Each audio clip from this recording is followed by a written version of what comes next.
feel like when you preach on New Year's Eve, the lesson topic is already given to you. So that was pretty nice. I was talking to Steve about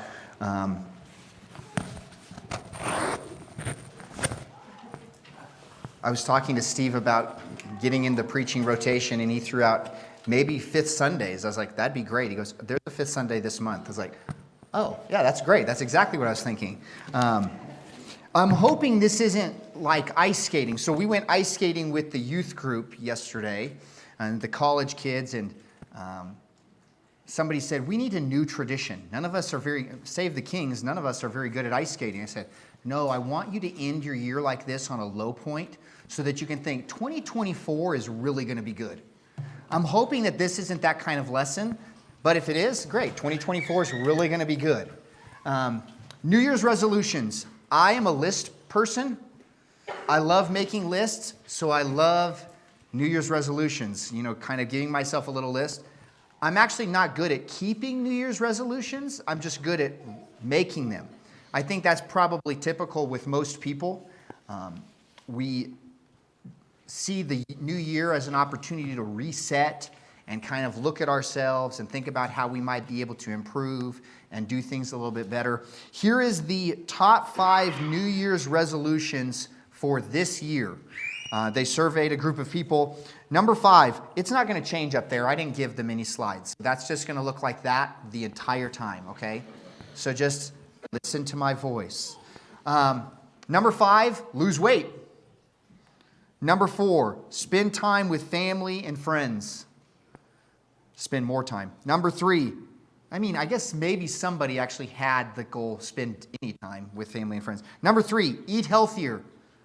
Number 2, exercise more. And number 1, save more money. That's never been one of my New Year's resolutions. Mine usually is spend more money. But those are the top 5 New Year's resolutions this year amongst the people that they surveyed. Mine, actually, I wrote a list before looking that up of previous New Year's resolutions that I had written in the past. And they're actually pretty similar. There was a time in my life when I had a goal to gain 20 pounds.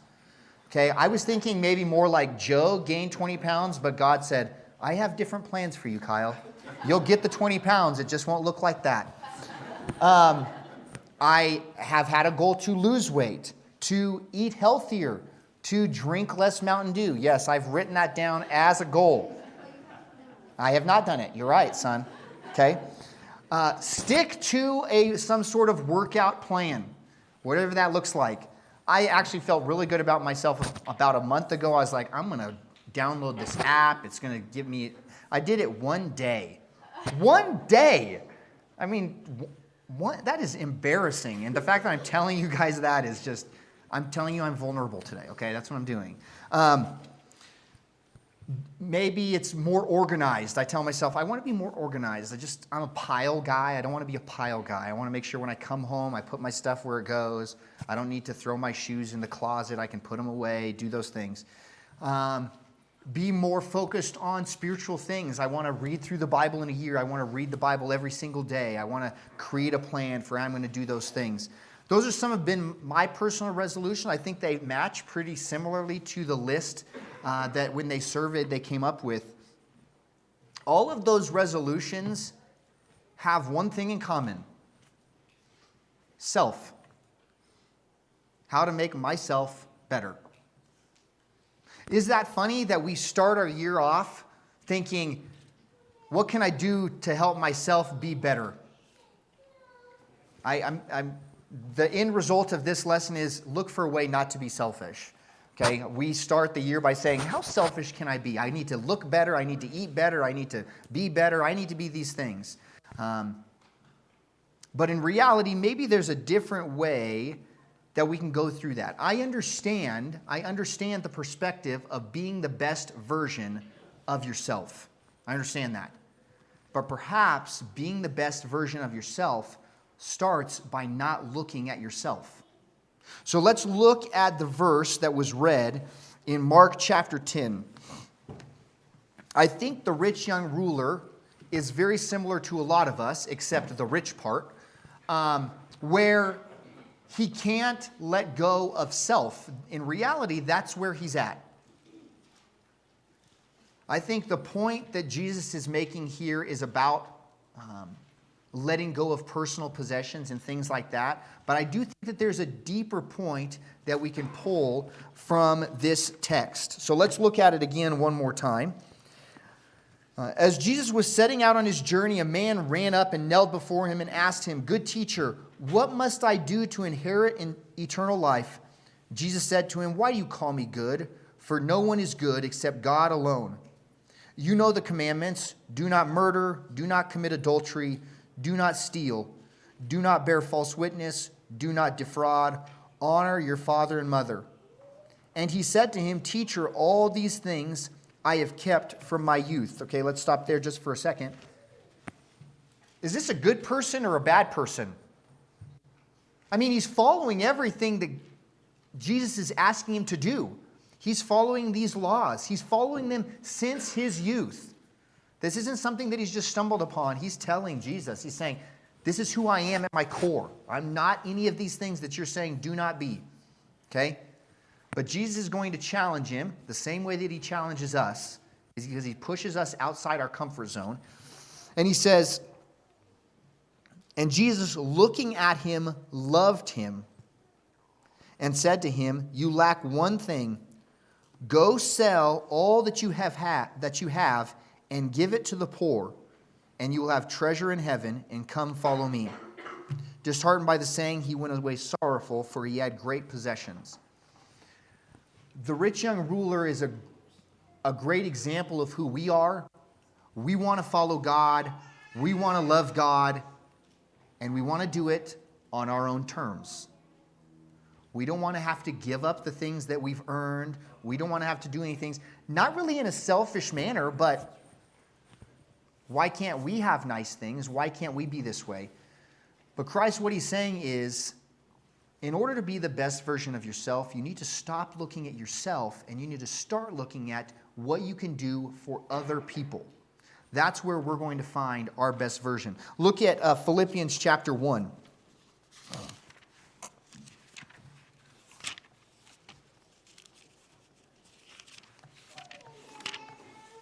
Philippians chapter 1. Starting in verse 19, this is an interesting perspective that Paul has here. He says, "For I know that through your prayers and the help of the Spirit of Jesus Christ, this will turn out for my deliverance, as it is my eager expectation and hope that I will not be at all ashamed, but that with full courage now as always, Christ will be honored in my body, whether by life or by death. For to me to live is Christ, and to die is gain. For I am to live in the flesh, that means fruitful labor for me, yet which I shall choose I cannot tell." Listen to what he says here. "I am hard pressed between the two. My desire is to depart and be with Christ, for that is far better." Paul's saying, I'm done with this life. I know what's beyond. I know what's greater waiting for me. I am reaching out, stretching out. I want that.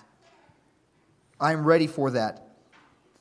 Verse 24, "But to remain in the flesh is more necessary on your account. Convinced of this, I know that I will remain and continue with you all for your progress and joy in the faith." Paul says, I desperately want to be with Christ. That's so much better than what we have here. I desperately want to be there. But I know that it's important for me to be here for his sake? No, for your sake, that I may continue preaching the word, sharing the word. Paul really became the best version of himself when he stopped looking at how good he could be and how much he could help others. So here's a New Year's resolution for you. New Year's resolution for you this year. Try this. Be kind. Doesn't sound hard. Doesn't sound hard. But I think, and I'm going to walk through this a little bit, I think that we make excuses a lot of times for what kindness looks like, but what it really should look like. Be kind. Kindness is a lot like love. it's not a feeling, it's an action.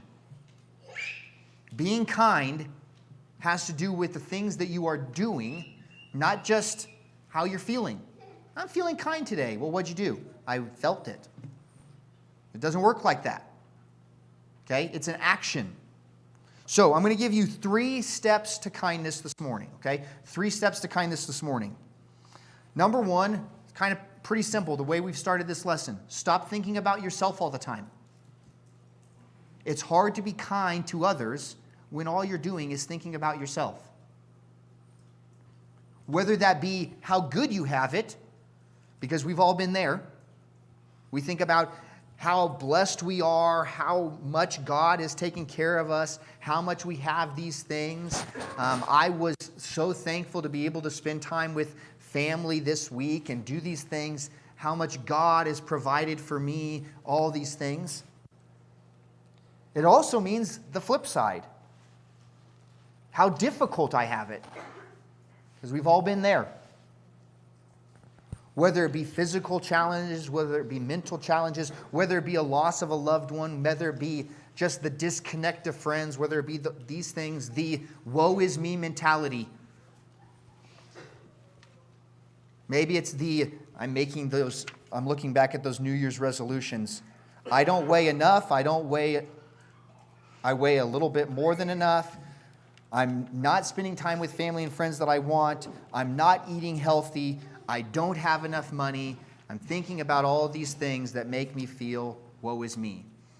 In order to be kind, you have to know that it's not about you. That's step number 1. If everything you think is about how it impacts you, you're not being kind.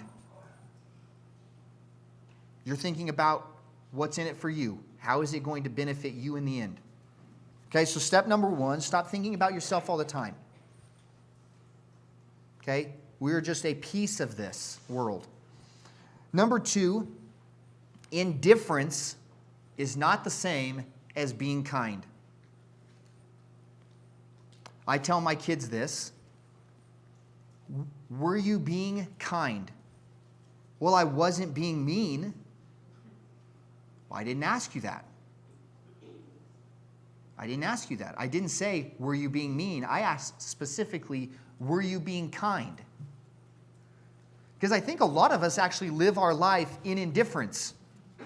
We're not walking around being mean to people. We're not looking at ways to get people. But we're walking around thinking that that means that we're being kind to people. Because we're not mistreating them. Well, just because you're not mistreating someone doesn't mean that you're being kind to them. Okay, go ahead and go to the book of Luke. I think we live in indifference, in this world of indifference, because we spend time there trying to determine who deserves our kindness.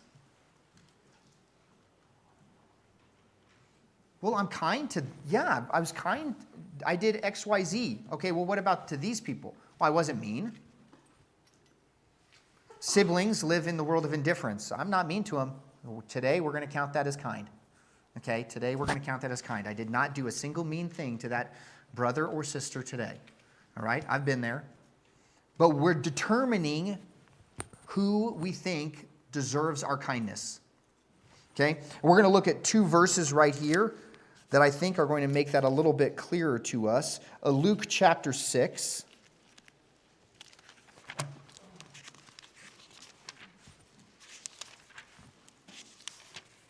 Luke chapter 6, verse 35. But love your enemies and do good and lend, expecting nothing in return, and your reward will be great, and you will be sons of the Most High, for he is kind to the ungrateful and the evil. Where he says, love your enemies and do good. I think do good is the same as be kind. Because remember, kindness is not a feeling, it's an action. What does that action look like? It looks like doing good for people. Do good for all people. Okay, Galatians chapter 6. Galatians chapter 6.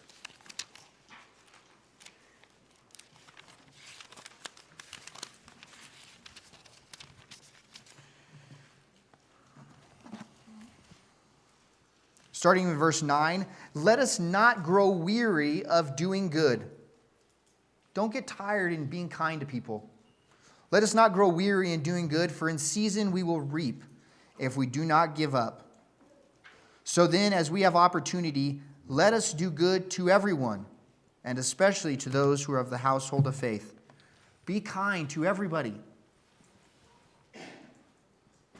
Love people deeply. Don't be indifferent. Don't live in a world of indifference. I mean, that's one step better than looking for ways to be mean to people. But let's look for opportunities to be kind. This is, I think, where we make the transition. So we have, number one, we got to stop thinking about ourselves. Number two, we can't be indifferent. We can't be doing that. Number three, we have to be purposefully looking for actionable ways every single day to be kind to people. We purposefully be doing that. We cannot be hoping that we stumble upon opportunities for good. We need to be thinking deeply about how can we affect people's lives for the good. If you took a moment right now to think about the people in your life, think about the people that you connect with, think about the people that you'll connect with tomorrow, you could think about something you could do for one of those people to be kind to them. What that might look like. Might be as simple as doing something for your spouse or doing something for your parents that typically they would ask you to do, but this time you're doing it without them asking. Could be as simple as making a phone call. A phone call is when you pick up the cellular device and you type numbers and you can actually speak to them, or you could text somebody, okay? Texting somebody, just Happy New Year, how you doing, how are things, how was the holidays? That's being kind, an opportunity to reach out. We need to be purposefully looking for those ways to impact people's lives. 1 Thessalonians chapter 5.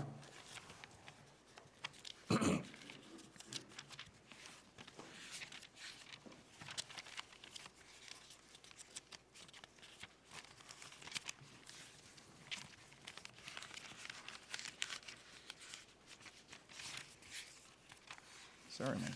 1 Thessalonians chapter 5.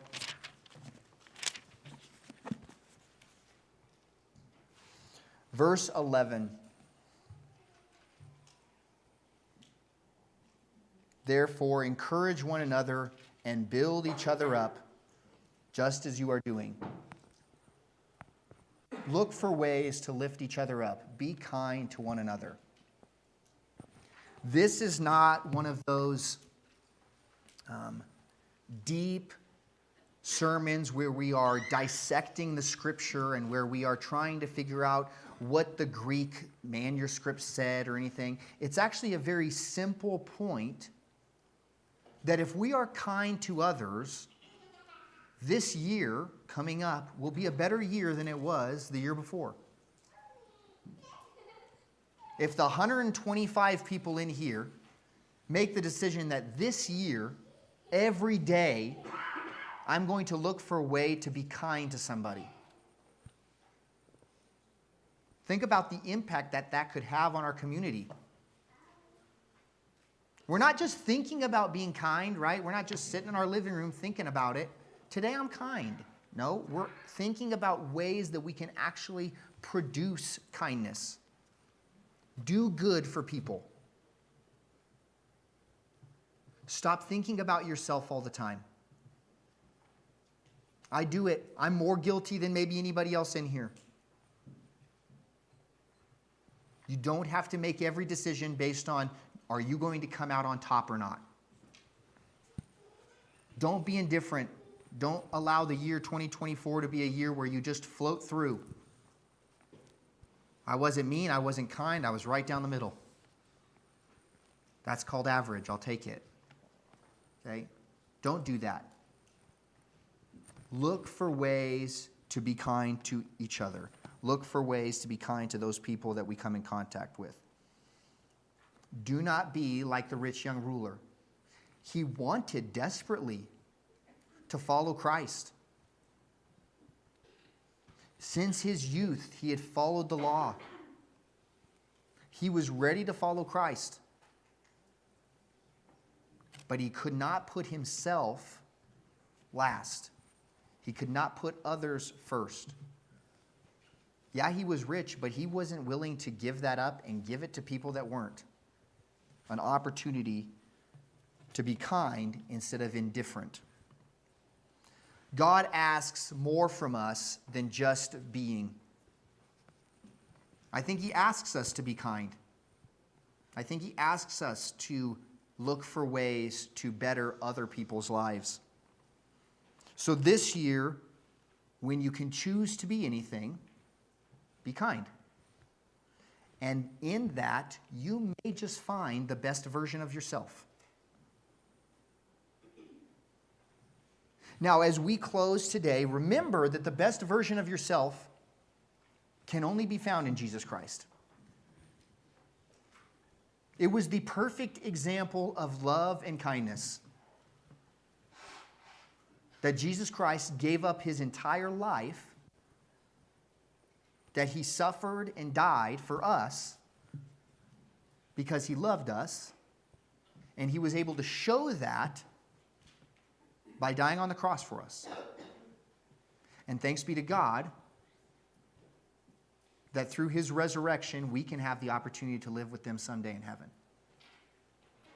If that's not where you're at, being kind is great, but you're unable to feel the kindness of God and the love of God if you're outside his body.